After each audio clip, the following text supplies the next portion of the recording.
Hello, fellas. Welcome to the first episode of Yoshi's Books.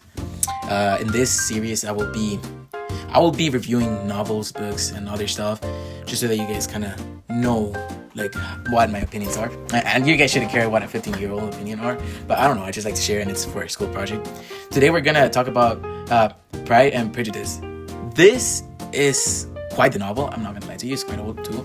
But okay, let's talk about it.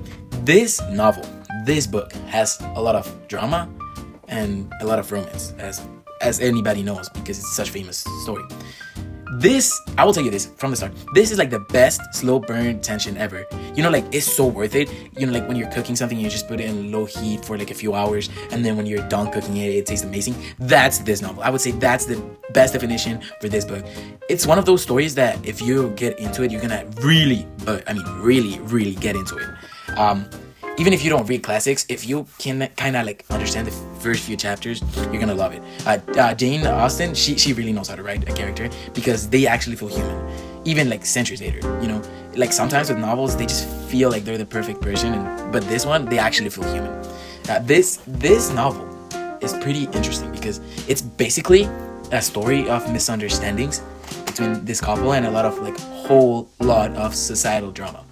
Elizabeth Bennet, she is iconic. She is smart. She's independent. She's not really scared of taking a challenge or really challenging expectations, which makes her like such a good lead, especially because of the age this book is based on.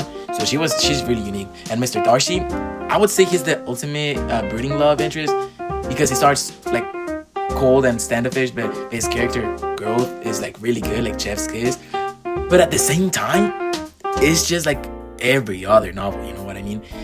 Like you can read a bunch of romance stories and they'll start off like, oh, I don't want you, and then all of a sudden it's like, oh, I'm in love with you, which is really not something I enjoyed a lot. But the growth character is really good. I'll give him that one. It's definitely a masterpiece in tension. Like every little glance, every little conversation, every single thing they say, you feel like it actually has weight to it. It actually means something. They're just not yapping like 80% of the time and 20% of it's actually the story. No, this actually feels like they're doing something. This actually feels like they're telling a story. But I will give it an 8 out of 10. Why? I mean, I love these characters and their development. I basically watch them grow.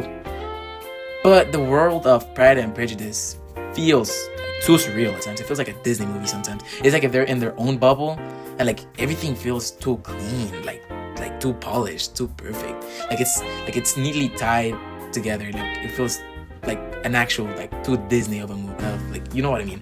The stakes are high in terms of reputation and marriage, but at the same time, everything like follows such like structured path that it doesn't always feel raw or unpredictable, which is very funny because of the misunderstandings. It makes it feel like it's an actual story and it's unpredictable sometimes. But the other like 40% of the story is very like structurized. Like you know what's gonna happen because you've seen it in like another 30 movies, another 30 TV shows, like another 20 books.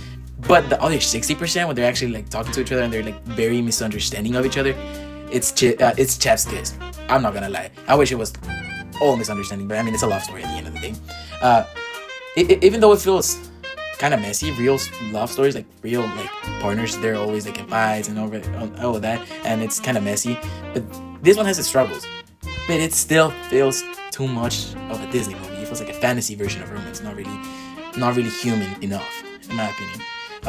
But still, if you're into classic literature or like slow burn like stories or love and a little bit of like sass, you should definitely give this a read. It's a book that still holds up today, and even though it feels a little bit too perfect, there's something timeless about this charming book. Anyways, this was my review for Pride and Prejudice. I am Joshua Cardenas, also known as Yoshi. And yeah, this is it. Thank you for watching.